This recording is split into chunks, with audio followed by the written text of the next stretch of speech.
Over the past while, I've covered quite a few race day shoes and speed training shoes, but I haven't touched much on the max cushion category. I know exactly why that is. It seems Chinese brands are better at making race day shoes. And by better, I mean driven by two motivations. First, some runners here still believe the expensive one on the shelf, usually a race day shoe, is the best all-rounder. Second, those shoes are easier to market with buzzwords, bringing bigger profits. Meanwhile, max cushion shoes often cost nearly as much to produce because the premium materials, but can't reach the same high prices. These reasons probably push max cushion shoes development down the priority for some companies, and sometimes require strict cost control. Among the shoes I bought and later returned recently, due to some serious flaws. But these two stand out.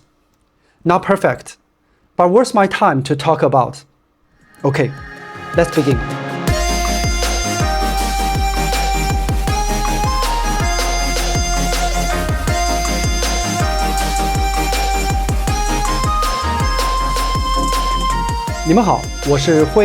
I make videos in my spare time, sharing my thoughts on Chinese running products. More importantly, it's my way of forcing myself to practice spoken English. I buy and review everything with my own money, and obvious, English isn't my first language. So you won't find polished words here that please both audience and brands. I hope my straightforward style helps you better understand Chinese running products. Quick note on the naming. The shoe clearly says March 6 on the upper, but almost every shopping website calls it Expedition 6. I called this out in my BMAI 3.0 Turbo video too. It's absurd. I will stick with the March 6. Alright, the BMAI March 6 has a forefoot stack height of 27.5 mm and the heel stack of 35 mm, giving it a drop of 7.5 mm. The Peak Qianli 2.0 lists numbers too, but they are useless, includes side walls. To me, the Qianli 2.0 has slightly more stack, but maybe 1 mm. The drop is nearly identical. The midsole of BMAI March 6 uses a TPU-based supercritical beaded foam. The Peak Qianli 2.0 midsole is unique. It's a mix of Peak's proprietary material called the P4U and EVA. The key part is the P4U material, which has properties of a non-Newtonian fluid. This short clip should help audience better understand what a non-Newtonian fluid is. This kind of material isn't a new tech, but rare in shoes. After recent runs, if I had to describe it with kids' snacks, walking feels like stepping on marshmallows, and running feels like on gummies. My size 45 March 6 weighs 307 grams, and the size 44 Qianli 2.0 weighs 314 grams. Almost all Peak running shoes run a size larger. For reference, I usually wear size 45 in Chinese brands and size 46 in Hoka and New Balance.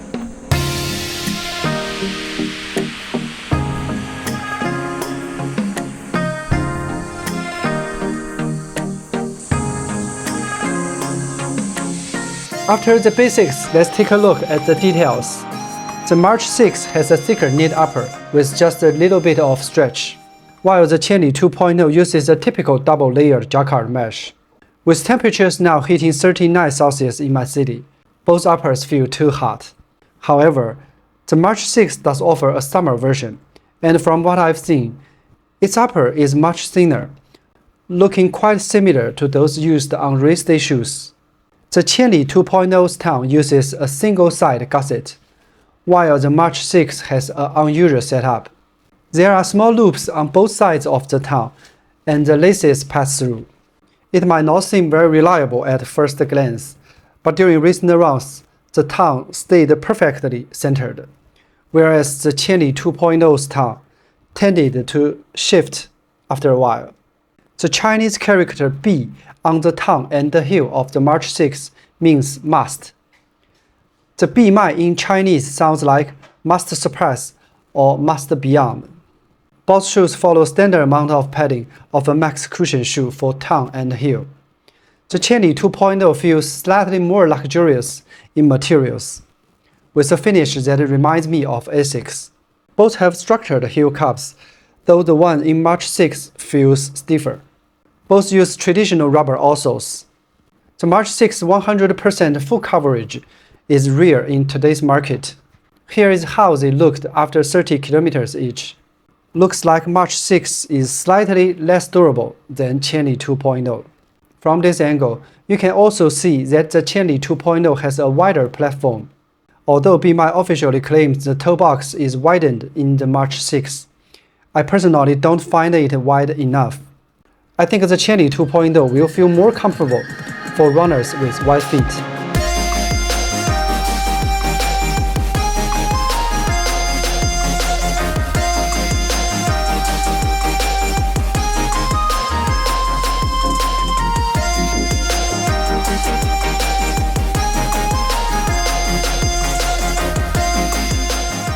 With that out of the way, let's talk about the pros and cons of actually running in them. When it comes to a max cushion category, the Asics Nimbus is always a reference point. You might complain its price, but rarely about its underfoot feeling. Its balance is unmatched, a true set it and forget it experience. So, in recent buying and returning shoes, reaching or approaching the balance of Nimbus became my standard. Using these two shoes as examples, I like to explore what balance really means for a max cushion shoe. First, when walking, they don't create that rushed feeling you get from shoes with an aggressive rockered design in the forefoot.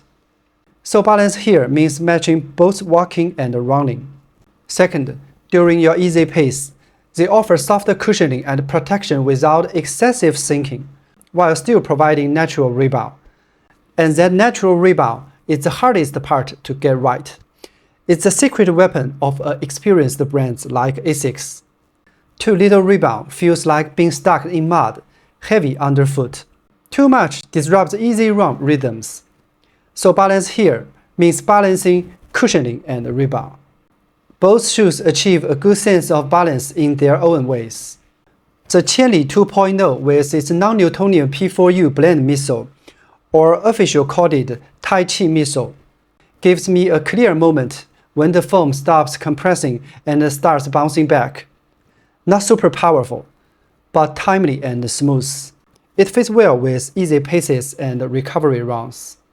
The March 6 midsole feels a bit snappier, especially in the forefoot, offering slightly more energy return than the Qianli 2.0.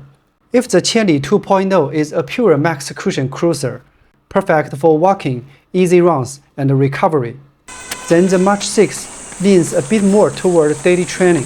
It handles aerobic workouts well, and for beginners or occasional runners, it could even work as an all-around shoe. If we include the Nimbus 27 as a benchmark and rank them from the softest to firmest, the order would be Qianli 2.0 to Nimbus 27 to March 6. That firm only applies within this comparison. Don't mistake the March 6 for a firm shoe. If we rank them by rebound, the order stays the same. From this comparison, you can already see how experienced a brand like Asics truly is. Now, going back to what I mentioned earlier, they are not perfect. Let me talk about the issues both of these shoes share. Inside both shoes, on the tongue and heel lining, they use fabric with directional grip. We call the cat tongue grip fabric in Chinese, because it feels like a cat's rough tongue, creating resistance when you pull your foot out. In my pair of Qianli 2.0, the tongue fabric on the left foot was sewn the wrong way. The other parts were fine. But my March 6 has a worse issue. Both the right foot lining and the tongue fabric were sewn the wrong way. This meant resistance when putting the shoe on, but none when taking it off, causing heel lift when running on the right foot. So, if you buy either of these shoes, check the direction of the fabric before deciding keep them. Another downside, perhaps just my personal view, is that the March 6 looks too much like the Hoka Clifton 9, and I feel it lacks originality in design. Okay, to sum up, the Qianli 2.0 feels more like a classic max cushion shoe, plush, comfortable, and a bit relaxed. The March 6 brings a little bit of passion. Both shoes are very forgiving in terms of your foot strike. For runners building a shoe rotation or following a training plan, the Qianli 2.0 is great for recovery runs, LSD, and easy miles. But if you are only planning to get one shoe for walking, easy runs, or occasional pick up the pace, the March 6 won't disappoint. Since we are talking about Peak running shoes, I want to discuss how to get those niche Chinese brands that aren't available overseas, not even on AliExpress or Temu. Recently, a mate from Australia named Jog on Cargo, hope I didn't mispronounce, made a great video about how to purchase Chinese running shoes via Taobao app. It's a fantastic guide. I will link it below. I've also thought about making a similar video, but for someone who living in China, my Taobao app and the other shopping apps show completely different products and prices compared to yours. Without some workarounds, I can only access the domestic Chinese version of Taobao and etc. After solving some technical details, I wanted to add extra tips to Jack's guide. Once you learn this, you will not only be able to buy more Chinese running brands, but also get them at local Chinese prices. Let's take the Peak Qianli 2.0 as an example. If I search for it in English,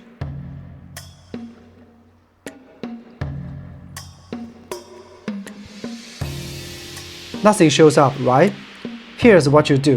Click Account in the bottom right, then Settings in the top right. Select the country. You will see my Taobao app is currently set to Australia with prices in Australian dollars. Now, just switch the language to Chinese. Leave everything else the same and click the orange Confirm button. Boom, now everything's in Chinese. And you are probably lost. Don't worry, I will show you how to translate it later. Next, copy the shoe's Chinese name.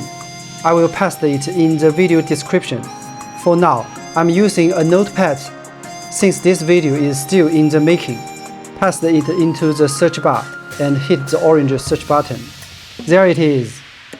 By the way, I haven't explained what Qianli means yet. It translates to thousands of miles. Now click the listing. The price shows as Australian dollars, but everything else needs translating. Here's what you do. Download a screen translator from your app store. I don't have any specific app recommendation. This video, like always, is fully funded by me buying shoes for reviews, let alone having any translation app sponsor me. So, choose whichever translation app works for you. Let me demonstrate. You can see the important info gets translated, such as shipping time, return policy, and payment methods. A quick note, the translator app flows on top of everything, so you can't click Add to Cart or Buy Now while it's active. Just close the translator first, then proceed with checkout. Honestly, after a few tries, you might not even need translator. Things like shipping time or buttons like Buy Now are always in fixed positions. In the country list under Settings, this country and regions allows you to directly enter your address during checkout. For audience from the US and Europe who aren't listed above, it's slightly more complicated. Choose Global from the list. After selecting Global, the only language option is Chinese, but you can choose your local currency. For example, I will set it to US dollars here. Click the orange Confirm button below and search the same way. You will see the price and payment options. Since there is no official shipping service, you will need to find a shipping agent or forwarder. These companies provide you with a receiving address within China. You fill in that address when placing your order, and the company forwards it to you. From my own experience ordering from US-based sites like Foot Locker or Running Warehouse, now offer direct delivery to China, I always have to fill in an address from a tax-free US state. And after it arrives there, the forwarding company reweights the package, charges me, and sends it back to China. Usually, shipping costs around $13 per shoes, and the total wait time is about 30 days. I think spending some time learning this is totally worth it because the price difference is huge. For example, the 361 degrees Flame 4. Its US price is $199 and European price is 180 euros. But if you follow my method, it's only $89 or 78 euros. Even after adding shipping fees, you will immediately understand what I mean by value for money. At this price point, big international brands really can't match anything close. And there are many colorway choices available. And I think if I share some Chinese brand running apparel in the future, you will be able to buy them too. Alright, I think it's time to wrap up this video. I will update the Chinese name of every shoe I reviewed in the video description below. If you need the Chinese name for a shoe I haven't covered yet, feel free to leave me a comment. See you in the next video. Have a good one.